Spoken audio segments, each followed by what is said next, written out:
Trabajo Claxo, el futuro del trabajo y el cuidado de la casa común.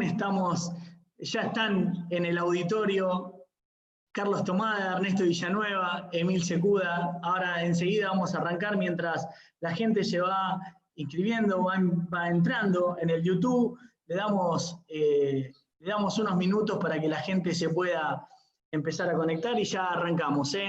Tal vez la gente de la organización puede ir poniendo un poquito de música, tal vez, Estefanía, Carelis, Pato, si están por ahí, para esperar unos segundos mientras la gente se conecta.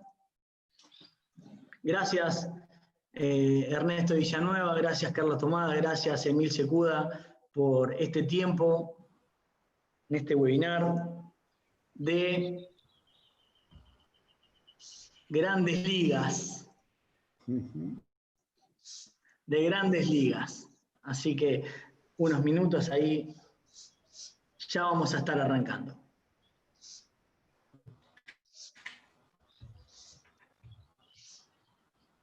Le propongo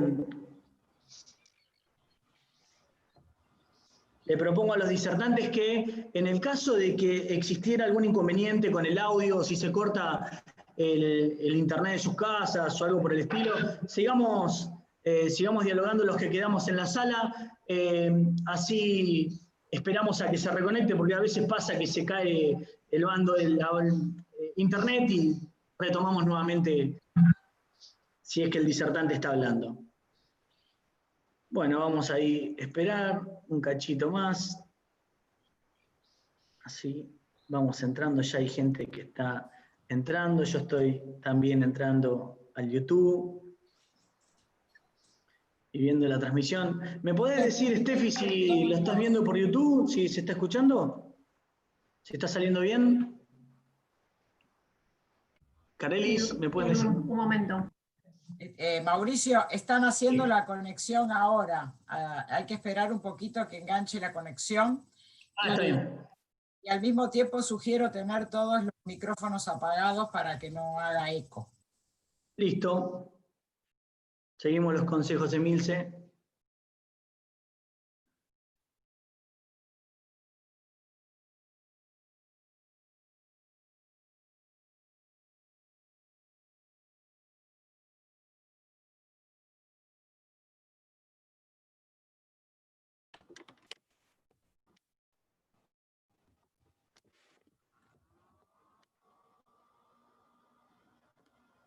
Ok, adelante, que lo pongan en vivo, Mauricio.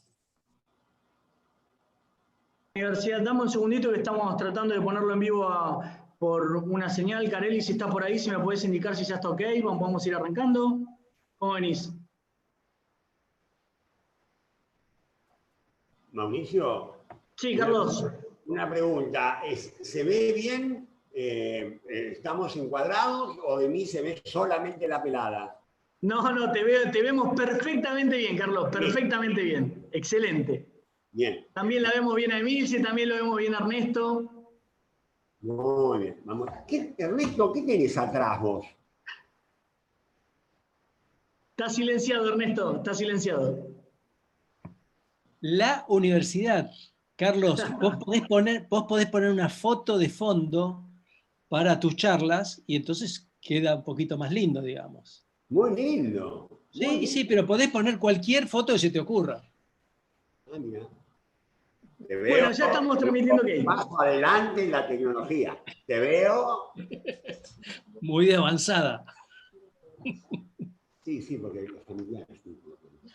Bueno, cuando quieran arrancamos, ya estamos transmitiendo, tenemos gente, así que vamos a dar inicio, como decía hace unos minutos, gracias a Ernesto, gracias a Emilce, gracias a Carlos, vamos a darle el paso a Ernesto, pero antes quería agradecer a la CILTRA, Asociación de Licenciados en Relaciones Laborales, a Trabajo y Sociedad, a la Universidad de José C. Paz, a la Red Universitaria de la Casa Común, a la Universidad de San Isidro, a Factor Francisco, a la Unión Obrera Ladrillera de la República Argentina, al Centro de Estudio de Desarrollo y Políticas Públicas Integrar, a la Universidad de Lanús, que nos acompañan con su auspicio, con su logo, difundiendo esta hermosa actividad.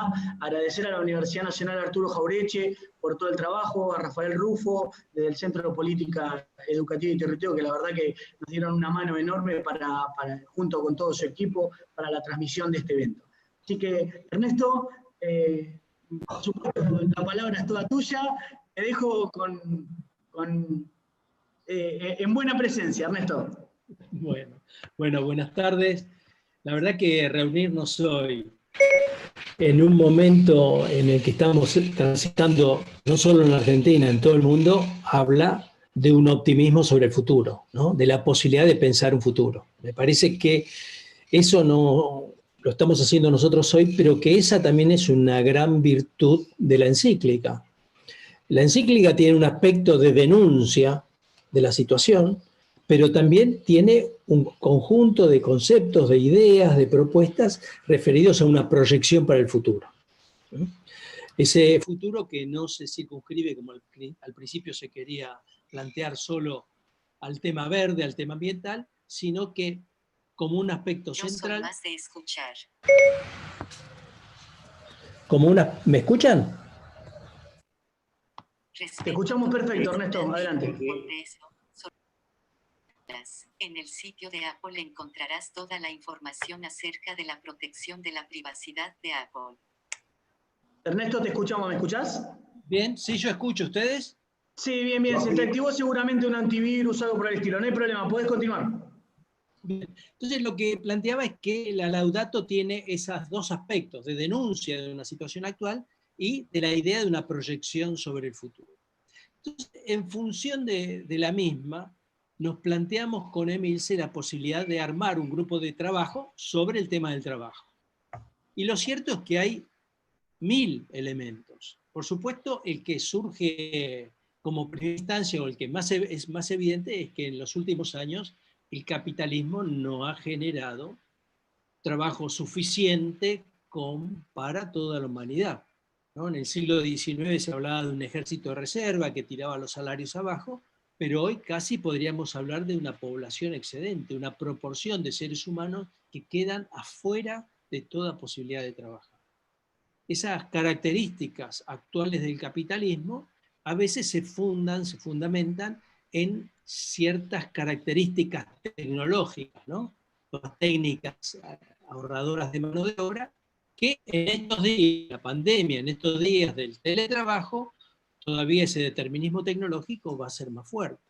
Y entonces se crea una situación, como ha ocurrido en el pasado, en la historia de la humanidad, en donde los cambios tecnológicos inicialmente van en contra de los sectores populares. Y incluso se plantea de que naturalmente van a ir, siendo que después, a lo largo de un proceso, eso se modifica. Pero es un tema pendiente entre nosotros y sería muy interesante que el grupo de trabajo nuestro de Claxo lo encarara. Las características del teletrabajo de modo tal de favorecer a los sectores populares y no perjudicarlos. Para esta situación del capitalismo que no genera el trabajo suficiente, se han planteado, por ejemplo, la posibilidad de un ingreso universal, que tiene sus pros y sus contras. Tiene sus pros en el corto plazo, y como contra yo diría el aspecto de una cierta actitud de resignación frente a la incapacidad del capitalismo para generar trabajo. Todo esto, por supuesto, es mucho más duro para los jóvenes de sectores populares. E incluso una solución o un paliativo a esto ha sido los procesos de economía popular, ¿no? Darle trabajo a los sectores marginales con ciertas características en el entendimiento que el capitalismo no lo va a generar. También esto tiene sus pros y sus contras. El pro, por supuesto, es el desarrollo del trabajo, y la contra es resignarse a una economía, yo diría, de 2 velocidades. En este sentido, tanto ingreso universal, tanto economía popular, tanto teletrabajo, para que sean a favor de los sectores populares, de la inmensa mayoría de la humanidad, evidentemente se requieren modificaciones imprescindibles en nuestra política, no solo hacia el manejo ambiental, sino hacia el mundo laboral. Y me parece que eso es lo que está en juego hoy, la constitución de fuerzas políticas y sociales que posibiliten, que faciliten esa transformación de modo tal que el trabajo no sea el capital humano, como muchas veces dicen, sino el centro de nuestras preocupaciones. De ahí la creación de nuestro grupo de trabajo en Claxo. Muy bueno, Ernesto, muy bueno. Emilce, te doy el paso, no sé si te parece bien. Sí, muy bien, muy bien. Voy a pedir que mis compañeros de panel apaguen los micrófonos, porque si no se hace una interferencia. ¿Se me está escuchando bien? Perfecto, Emilce, te escuchamos, yo te ayudo desde acá, desde la... Bueno. Carlos, te silencié el micrófono, cualquier cosa que necesites una intervención me avisas. Bueno, muchísimas gracias por este espacio que Asiltra organizó este evento, y muchas gracias al panel, que es por supuesto de lujo, y a toda la gente que nos está viendo en este momento. Voy a contar un poquito cómo nace este grupo de trabajo Claxo. La Universidad Jauretche tiene un programa de investigación que se llama Programa de Estudios de la Cultura, el PEC, del cual tenemos un equipo fantástico que venimos trabajando ya hace muchos años, y teníamos un primer grupo de trabajo Claxo, que se llamaba Teología, Ética y Política, que armamos junto con Juan Carlos Escanone, recientemente fallecido. Él y Dussel, padres de la filosofía de la liberación latinoamericana, bueno, Dussel sigue siendo parte del grupo Claxo.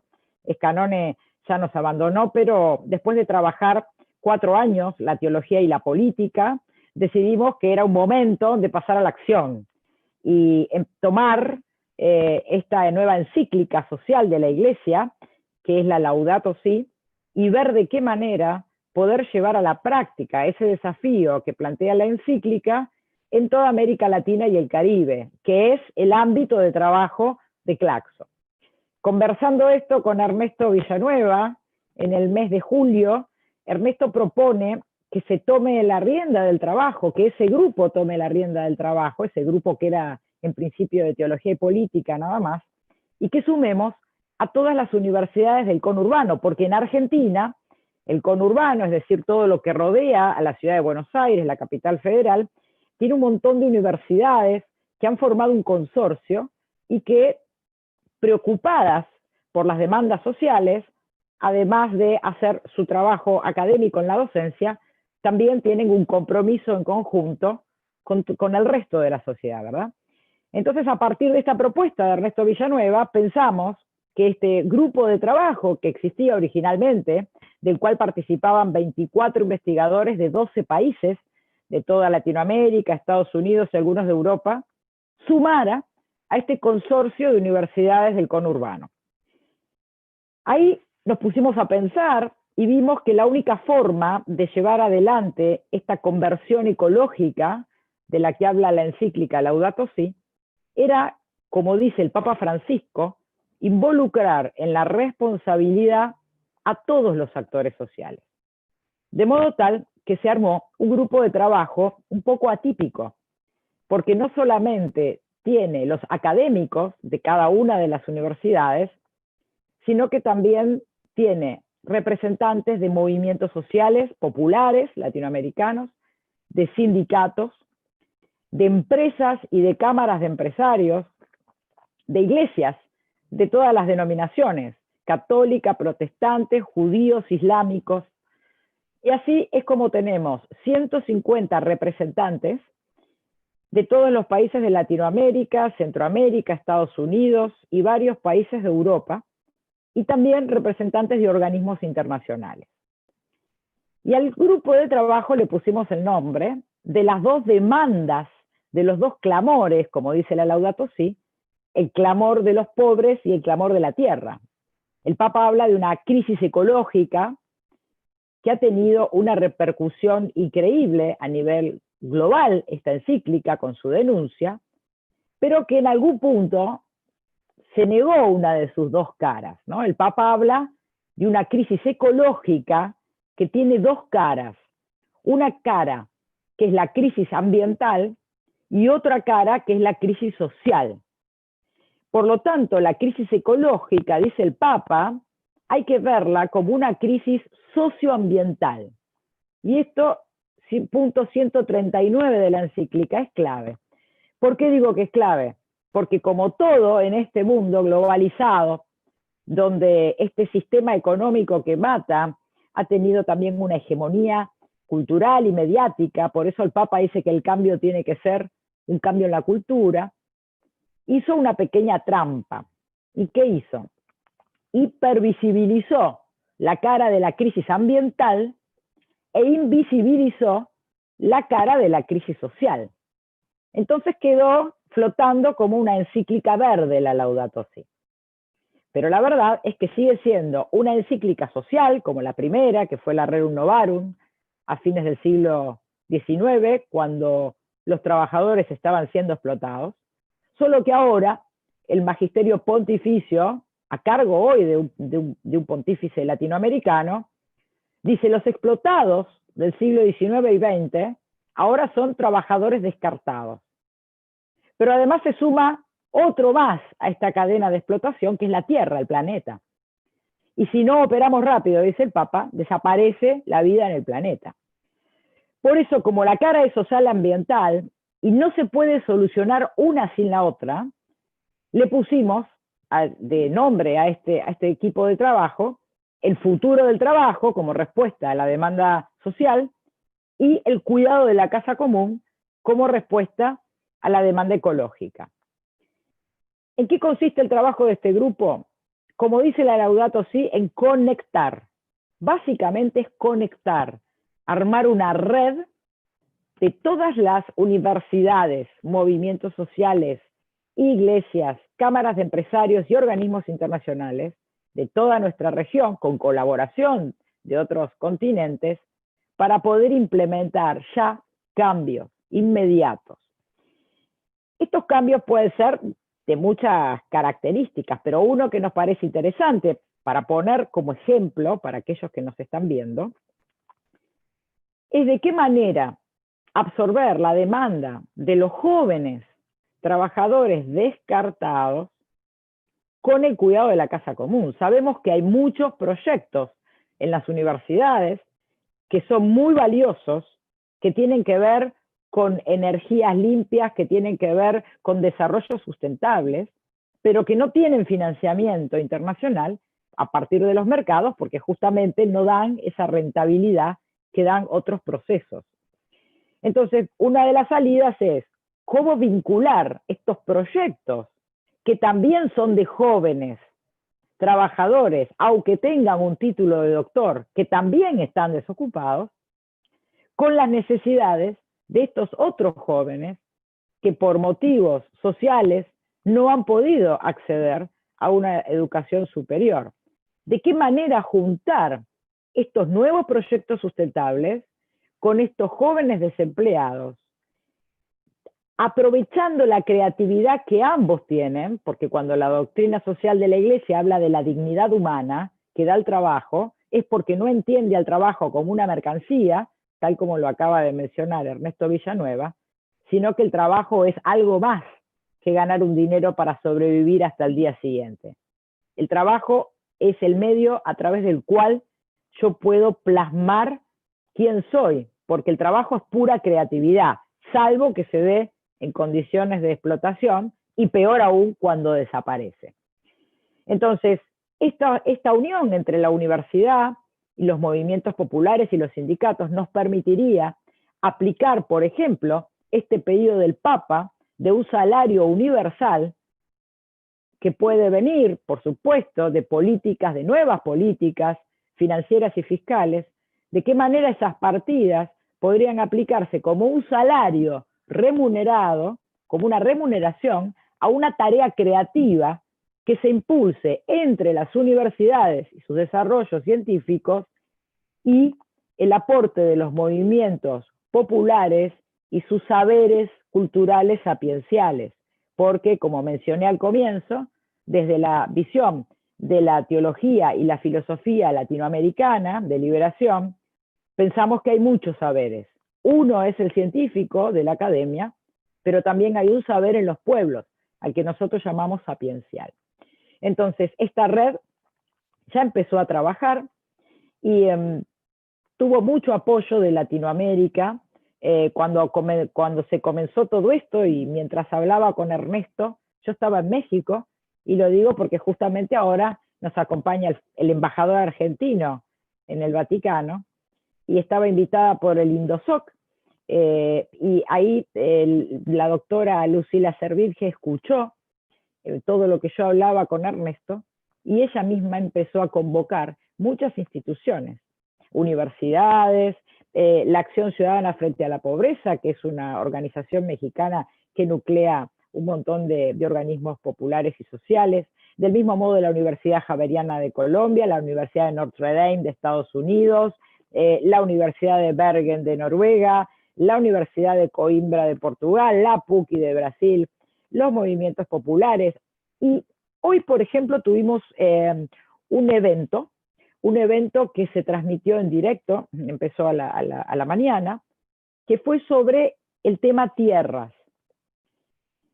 Estaban en ese evento todos los representantes de los movimientos populares, el programa de tierras latinoamericano. Está colgado en la red.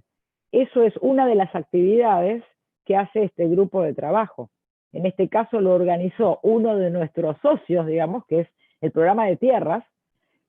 Nuestro grupo de trabajo sponsorea ese evento y se distribuye o se difunde a través de la red Claxo en toda Latinoamérica. Fue excelente, lo escuchó muchísima gente. Eso es un ejemplo de cómo este grupo de trabajo conecta. Mañana, por ejemplo, hay un evento importante que organiza la UNCUYO, la Universidad de Mendoza, a través de su grupo de investigación, que es Integrar. Y también la persona que representa, los que representan ese grupo son parte del grupo de trabajo Claxo. Entonces difundimos esa actividad, como también difundimos otras actividades de otras universidades. Ya llevamos unos 15 eventos y tenemos varios programados, y también ya tuvimos 20 reuniones virtuales, algunas conferencias. Eso se va a subir próximamente también a la red. Es muy importante para nosotros que el trabajo académico pueda plasmarse como una ayuda inmediata a la sociedad y a los que sufren. Si bien la encíclica Laudato Si es el eje de este grupo de trabajo, esto no significa que tenga que ver con algo religioso. Este es un grupo interdisciplinario, un grupo laico, ecuménico.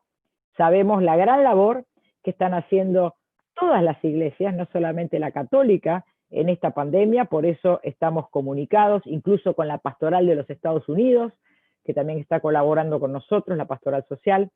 Entonces la dimensión es muy grande, se trata de conectar, de visibilizar las demandas y de poder estimular y ver de qué manera aplicar ese salario universal, y ver de qué manera desarrollar nuevos modos de trabajo que no sean agresivos y que puedan incluir a todos, porque como bien dijo Ernesto, el teletrabajo, que es esto que estamos haciendo ahora, aplica a muy pocos, solamente a aquellos que tienen conectividad. El resto son los cuerpos descartados que están en la calle y que son los más atacados por esta pandemia, y que son los que están sumando los cadáveres que incluso en algunos lugares están yendo a fosas comunes. Esos son cuerpos de trabajadores que están fuera del trabajo formal y que están desprotegidos y que están manteniendo todo este encierro nuestro, pero no bien cuidados, que no es el caso de Argentina, por supuesto, pero esto no es un grupo argentino, es un grupo que cruza toda América Latina, y tenemos en este grupo gente de Ecuador, incluso de Guayaquil, que pasó tan fuerte esta pandemia, y ni hablar de Brasil. Entonces, presentado este contexto y nuestro grupo de trabajo, y muy agradecidos a la gente de Claxo, que nos da este espacio, muy agradecida a la Universidad Jauretche y a Ernesto Villanueva, que siempre nos apoyó a través del PEC con este proyecto, y a todos los jóvenes que están trabajando a la par mía de todas las universidades del conurbano y de los sindicatos, que hemos trabajado sin parar el último mes, sin parar, y lo pueden ver por toda la actividad que tenemos en las redes. Dicho este marco, me gustaría escuchar ahora sí a Carlos Tomada, que es una gran persona, no solamente una gran persona, y por eso el motivo principal porque lo invitamos, porque creemos que pensar el trabajo no es solamente tener el conocimiento técnico, sino también el corazón, la espiritualidad, como dice el Papa. El Papa dice que hay que tener una conversión espiritual. Y tener una conversión espiritual es poder conmoverse por el dolor del otro. Y saber que a veces las soluciones más rentables son las más inhumanas. Entonces, como Carlos Tomada fue una persona que estuvo a cargo de la conducción de las relaciones del trabajo en la Argentina y garantizó ese diálogo tripartito entre los trabajadores, las empresas y el Estado, y creemos que Argentina tiene mucho para exportar a la región, ayudando a otros compañeros, dada a las características de organización que tienen nuestros trabajadores. Creemos que su aporte es muy importante, no para contar la historia del movimiento de trabajadores argentinos, sino ahora en la urgencia del futuro del trabajo, de cómo hacer una transición a un trabajo que al mismo tiempo sea sustentable y que pueda tratar a los trabajadores como humanos y no en esta situación indigna en que se encuentran, sobre todo en los últimos 3 meses. Gracias, Carlos, por acompañarnos y ahora sí te cedo la palabra.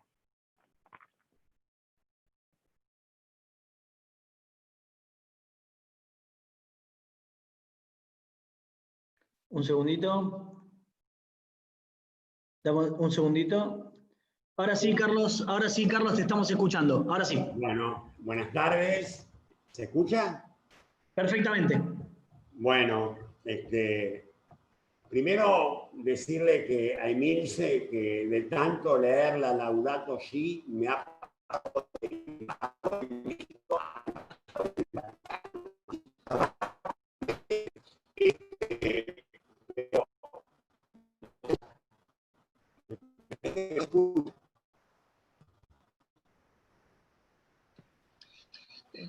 Carlos, no se escucha.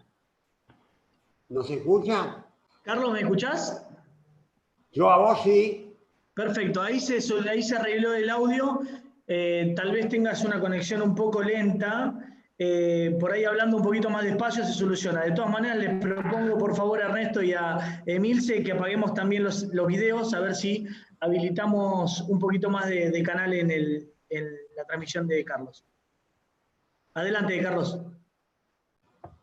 Bueno, a ver, me parece que el marco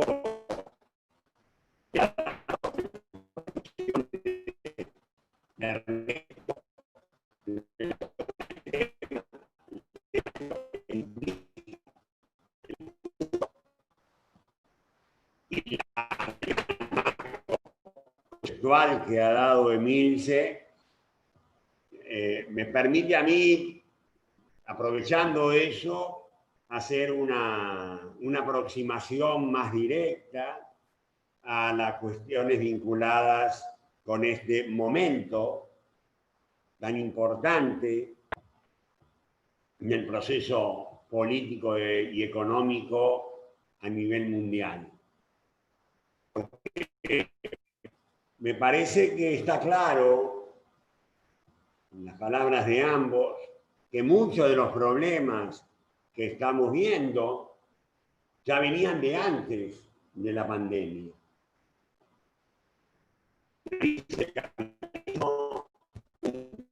La organización como venía dada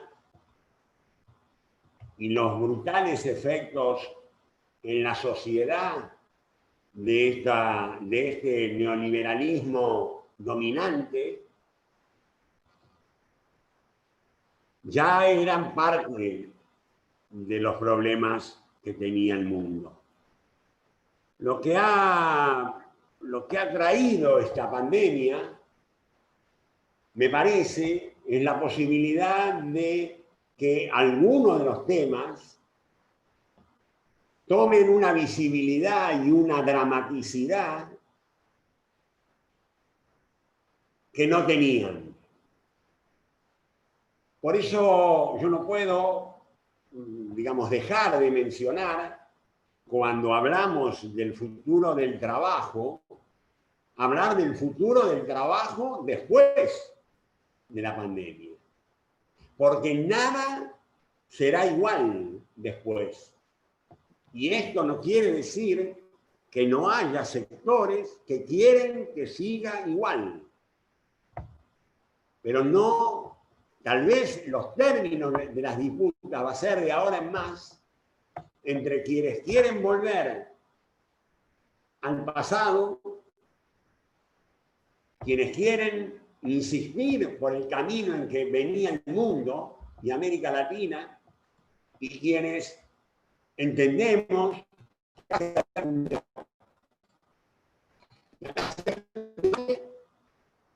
que habían dado por clausurado.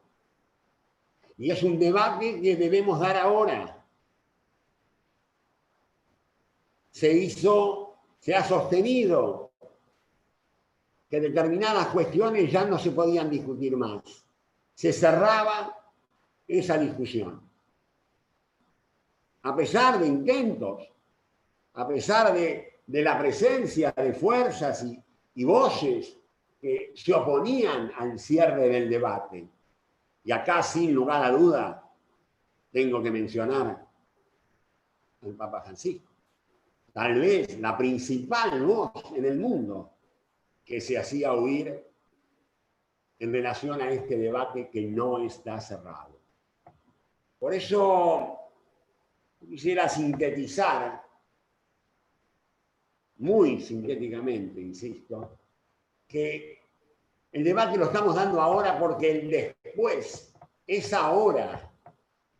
Lo que va a pasar lo estamos construyendo en el debate ahora. Esto que estamos haciendo ahora, en este momento, me parece que forma parte importante del futuro. Y por eso quisiera mencionar tres temas que no debemos permitir que se retroceda. Dos temas que están instalados en el debate en Latinoamérica. No digo en el mundo, en Latinoamérica. Y que debemos mantenernos activos, vivos y encontrar respuestas si es que queremos de verdad la inclusión social, si es que creemos de verdad en un orden social más justo. Y me refiero, en primer término, que la desigualdad ha quedado expuesta de una manera brutal. La desigualdad que ha crecido en el mundo, hoy no se puede tapar con ningún discurso y con ninguna explicación.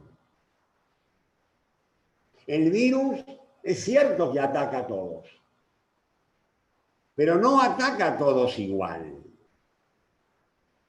Todos sabemos que parte de la expansión de este virus se potencia cuando muerde en los sectores más vulnerables que en América Latina llenan el territorio de nuestros países.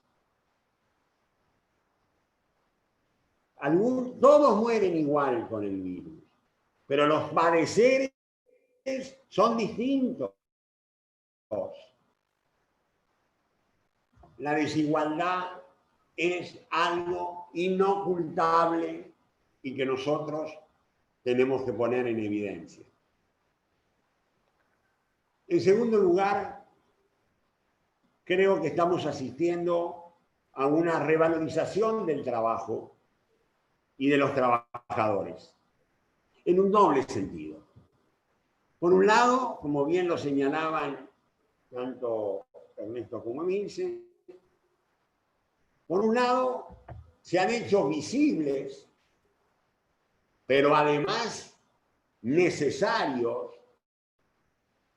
a todo un conjunto de trabajadores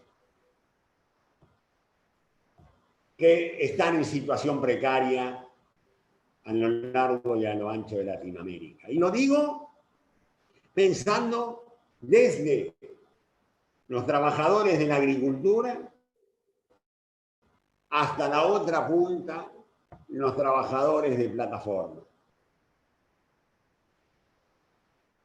Trabajadores que se han convertido en indispensables en este tiempo. Y en el medio, la larga lista de trabajadores sanitarios, trabajadores del transporte, todos estos que casualmente, los trabajadores de cuidados, de todo tipo de cuidados, que casualmente eran no solamente precarios en términos de las condiciones de trabajo, sino mal pagos, con un trabajo infravalorado. Hoy todos esos trabajadores han demostrado que son absolutamente imprescindibles para nuestra vida. Pero más aún, lo que se ha demostrado es que cuando no hay trabajo todo se derrumba. Aquellos que sostenían que había que cuidar solamente a las empresas, que con eso, cuando que había que cuidar solamente a los bancos, pero digamos, a las empresas, ahora están tomando conciencia de que eso no es así. Que no solamente hay que cuidar al sector productivo, sino que también es indispensable cuidar a los trabajadores, cuidar el trabajo. Y de esto no tenemos que retroceder. No puede ser que la salida de la crisis, esta crisis brutal y global, sea volver a la misma situación y a los mismos instrumentos y a las mismas políticas preexistentes. Creo que este lugar que ha ocupado el trabajo se puede sintetizar en una frase de Pablo Chena, cuando nos dice, con una metáfora perfecta, estamos asistiendo a una huelga general involuntaria. Esto es lo que estamos viendo. Y entonces sí, no se puede discutir hoy la centralidad que ocupa el trabajo. Inclusive si lo queremos ver en términos económicos, también no es esta una crisis solamente de la oferta, es una crisis de la oferta y de la demanda. Es necesario poner en marcha políticas de sostenimiento de los ingresos populares, pero al mismo tiempo de sostenimiento del aparato productivo. Y entonces, la tercera pregunta. ¿Cómo vamos a hacer para sostener estos ingresos populares? ¿Cómo vamos a sostener la activación de la producción? ¿Con qué recursos? ¿Quién financia los gastos del Estado que todos hoy reivindican? Porque hoy estamos hablando, repetimos como un mantra la importancia del Estado. Este Estado que habíamos ninguneado, ¿no? En el plural no nos involucra a los que estamos acá, obviamente. Quiero decir, se ninguneaba, se despreciaba al Estado y hoy todos claman por la presencia del Estado. Pues bien, primera discusión, entonces, saldada. Estamos de acuerdo que es necesario la presencia, la intervención del Estado. ¿De qué Estado? Un Estado que tenga qué características y que impulse qué políticas. Y segundo, ¿cuál va a ser el origen de los recursos para sostener el Estado? ¿De dónde van a salir los ingresos del Estado para sostener el trabajo, la producción, combatir la desigualdad. ¿De dónde?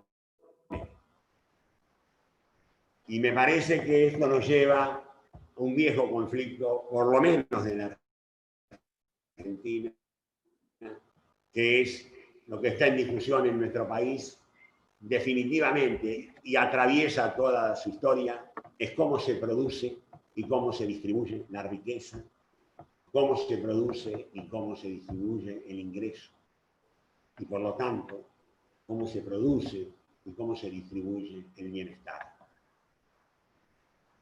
Estos tres ejes que he tratado muy sintéticamente de presentar, que son la desigualdad, es la cuestión de la revalorización del trabajo y la pregunta de quién paga la crisis, se inscribe también en lo que es específicamente el mundo del trabajo. En la Argentina nos encontramos con la pandemia viniendo de un punto de partida de gran debilidad. De gran debilidad. Por eso el debate no es igual en Latinoamérica que en Europa. Tiene aspectos similares, pero los puntos de partida son distintos. Nosotros venimos de un antes que había destruido, devastado, abandonado al Estado, y hubo que empezar a ponerlo en marcha. Argentina hoy tiene un gobierno de una orientación, yo diría, progresista, productivista, que siempre creyó en el rol del Estado, menos mal. Y esto lo diferencia de otras realidades concretas al día de hoy de Latinoamérica. Y por otro lado, las situaciones laborales, la situación de la relación laboral, la situación del mercado de trabajo.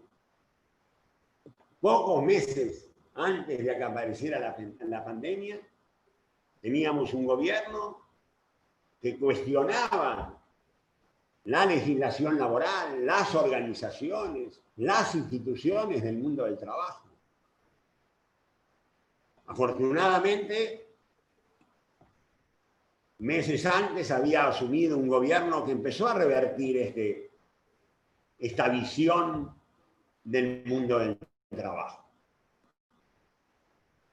Un gobierno que intentó empezar a recuperar la vigencia de algunos derechos, que empezó a preocuparse por una administración laboral acorde a las necesidades, que respetaba las representaciones sociales, que no se molestaba por la organización de diferentes colectivos en nuestro país.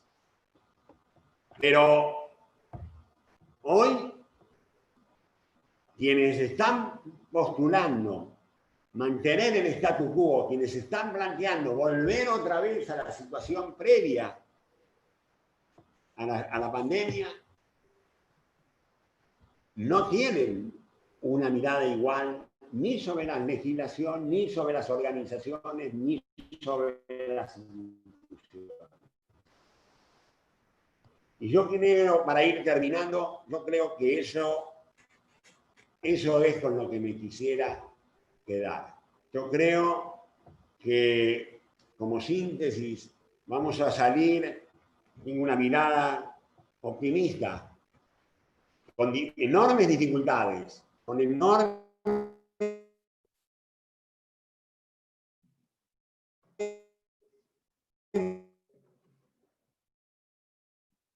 dificultades.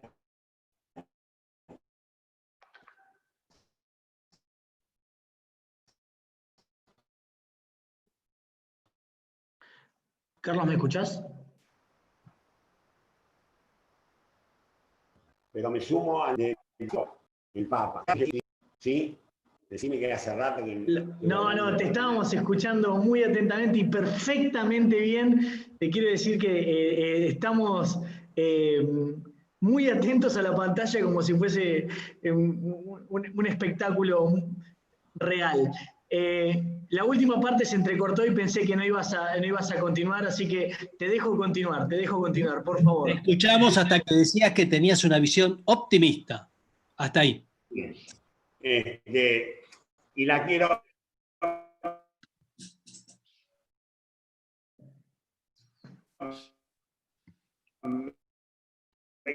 Y la sintetizo en este escenario, y sí, te dije al comienzo, de temas que parecían clausurados. Tenemos que poner en discusión cómo se distribuye la riqueza en nuestro país, porque las políticas de emergencia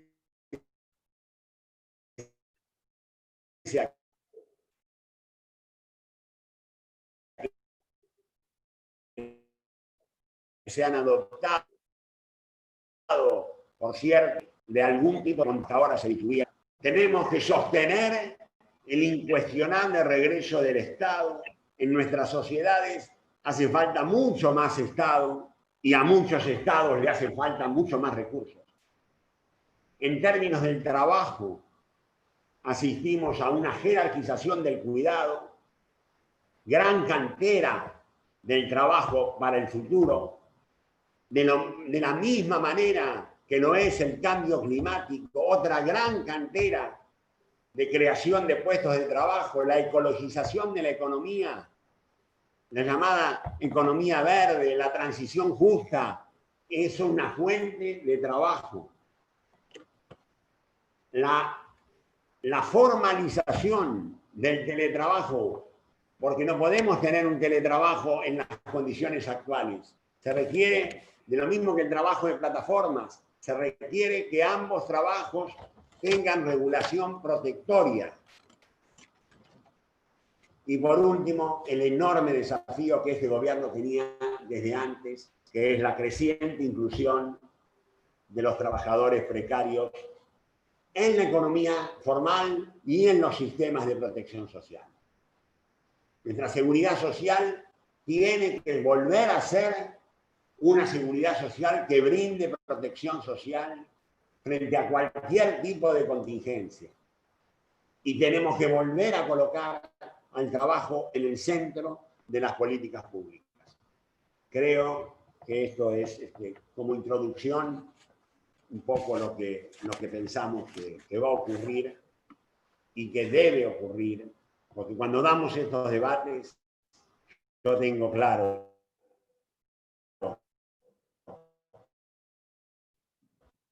que mezclamos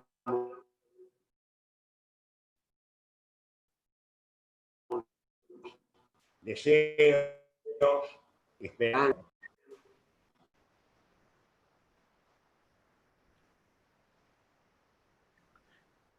Carlos, Emilce, Ernesto, te escuchamos perfectamente bien, Carlos. Algunas pequeñas interrupciones, pero te escuchamos perfectamente bien. Los dejo para que interactúen un poquito, Emilce, Ernesto, con Carlos. Las interrupciones eran las partes más importantes, las mejores eran. No, salió realmente muy bien, a pesar de algunas pequeñas dificultades, pero dejo ahí, Ernesto, Emilce, para que podamos ir interactuando un poco con Carlos. Yo he resumido las preguntas, porque tenemos preguntas por varios canales de comunicación. Tenemos por el YouTube de la universidad, el YouTube de Asiltra, y tenemos también otros canales por WhatsApp, muchas preguntas, muchas... No necesitaríamos otra hora para evacuar todas las preguntas que tenemos. Así que los dejo para entregar. Sinteticé 3 preguntas, así que cuando ustedes me lo permitan, le hago una a Ernesto, una a Emilce y otra para Carlos. Y te doy la palabra, Ernesto.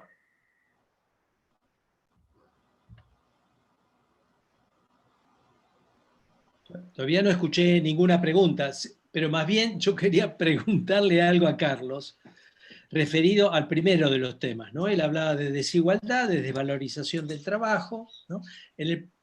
Y el tercero del esquema distributivo desde el punto de vista impositivo, ¿no? ¿Quién paga la crisis? En el primero, la desigualdad, y atándolo con la visión optimista sobre el futuro. Yo pienso que en el corto plazo, cuando salgamos de la pandemia, va a haber más desigualdad que ahora, Carlos. Más desigualdad, Sí, sí. no menos. Que para No, que no, se construya. Dale, dale. no, es que precisamente como coincido con vos, es que no, digamos, tenemos que confrontar con con esa inercia, por un lado, a congelar la nueva desigualdad, con una tendencia que va a haber de los sectores dominantes a que esa desigualdad agravada, como vos decís, por la pandemia, se cristalice. Lo que planteo es que no el tema de la desigualdad del debate. Hoy se ha puesto en evidencia que la desigualdad ya no es solamente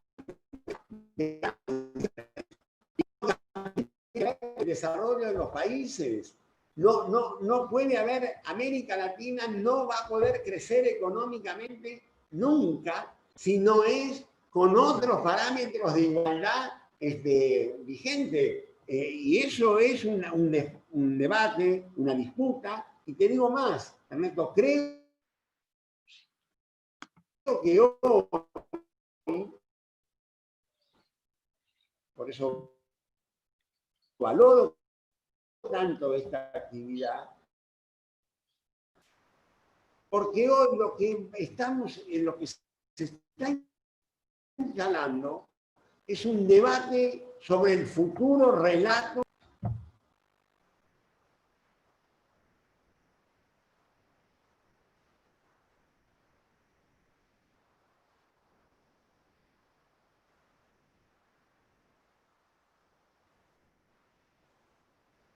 ¿Hablo yo, Mauricio?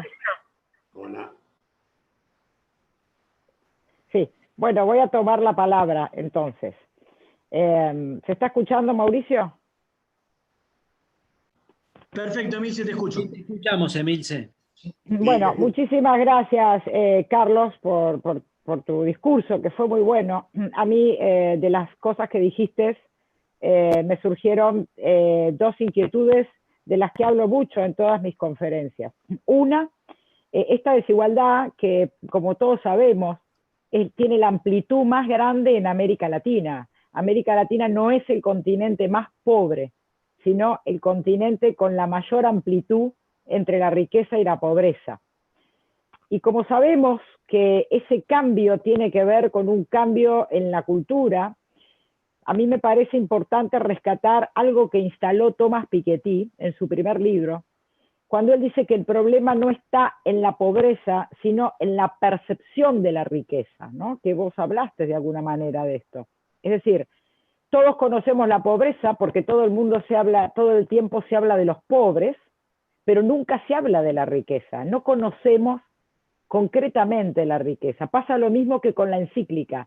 Se hipervisibiliza la crisis ambiental y no se habla de la crisis social. Se habla mucho de la pobreza, pero poco de la riqueza. Hay que empezar a contarle a la gente en qué consiste la riqueza.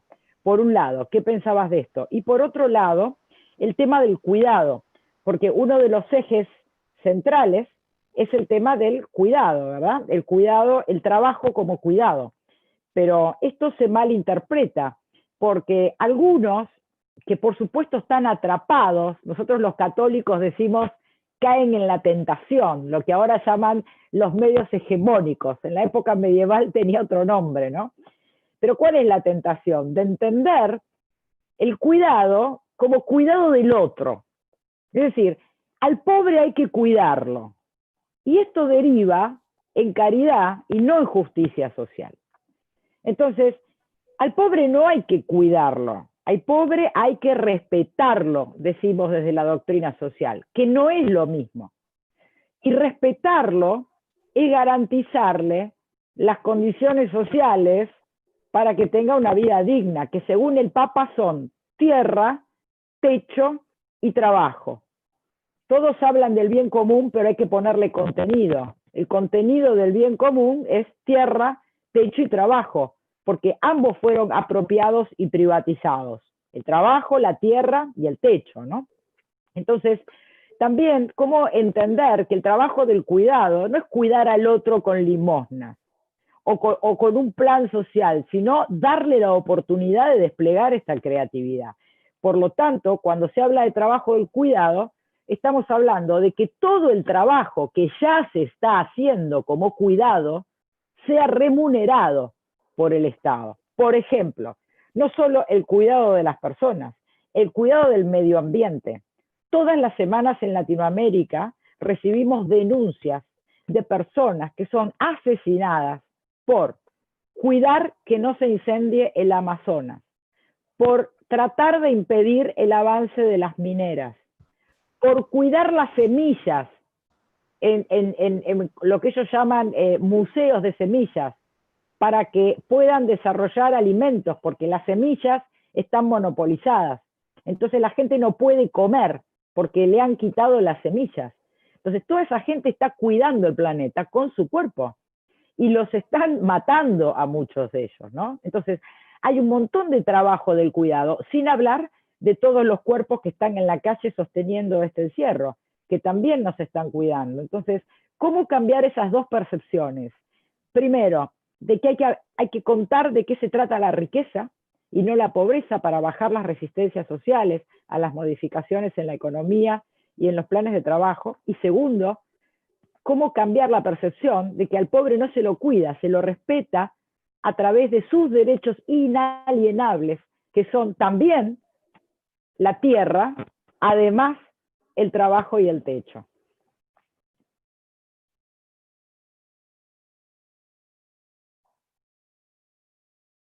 Bien, Carlos, ¿estás por ahí? Bien, mientras tanto, esperamos a Carlos que regrese. Ahí en el chat del Facebook, del YouTube, Emilce, te digo, hay inmensos saludos para Ernesto, para vos, para Carlos. Hay algunas preguntas que las voy a... Le voy haciendo una pregunta a usted, Ernesto, si está ahí en la sala. Estoy. Bien. ¿Cómo ve a las universidades en el futuro? Una de las preguntas vinculadas a las tecnologías y a la enseñanza misma. Las universidades tienen más de 1000 años, ¿no es así? Unos 1000 años aproximadamente. Y ha atravesado desde el feudalismo, distintas formas de capitalismo, el socialismo, y ha tenido una gran capacidad de readecuarse a las situaciones a pesar de ser bastante conservadora. Lo que está ocurriendo en estos días es simplemente una presencia mucho mayor del tema virtual sobre lo presencial. En el futuro va a haber una combinación de ambas, al igual de lo que va a ocurrir en otras esferas.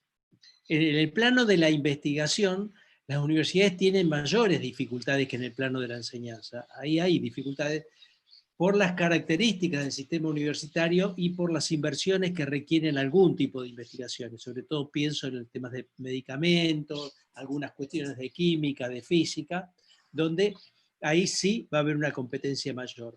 Pero no veo modificaciones enormes en el mundo universitario, excepto que las características de sus docentes y de sus no docentes van a tender a adecuarse a algunos rasgos que hoy todavía no aparecen. El aspecto comunicacional va, si en el pasado, por ejemplo, pensábamos que lo importante para un docente universitario era saber, y menospreciábamos un poco su capacidad comunicacional. Entonces pensábamos que un sabio per se era un buen profesor. Hoy tendemos a pensar más en la especificidad de la docencia, de la transmisión del conocimiento, y creo que eso se va a acentuar más con las nuevas tecnologías, con las competencias por parte de las redes, de la televisión, etcétera, etcétera. Gracias, Ernesto. Emilce, una pregunta para vos. Adelante. ¿Cuál es el rol de los movimientos sociales dentro del grupo de trabajo Claxo, el futuro del trabajo y del cuidado de la casa común? Bueno, el rol es fundamental porque también esta es una posición latinoamericana, ¿verdad? ¿Me escucha? Sí, Carlos. Sí, Carlos, te escuchamos. Adelante, Emilce, yo me voy comunicando con Carlos. Bueno, el rol es fundamental porque lo que pensamos desde América Latina, todos aquellos que estamos comprometidos con construir una cultura más justa, es que hay que escuchar a todos. Delay, con cierto medio frisado. El problema es mío, ¿eh? No hay problema, Carlos, ¿me escuchás bien?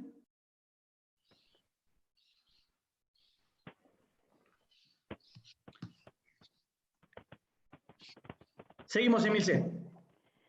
Bueno, el rol de los movimientos sociales es justamente juntar la voz de la academia con la voz de la base. Hay un saber ahí y tenemos que conocer sus demandas, porque para poder atender esas demandas y pensar nuevos proyectos, nuevos modos de trabajo, de cuidado, o nuevas energías, bueno, hay que escuchar a los trabajadores. Entonces los movimientos sociales en este grupo cumplen una doble función. Primero, escuchar de boca de ellos la demanda real de los trabajadores, la demanda y las necesidades reales.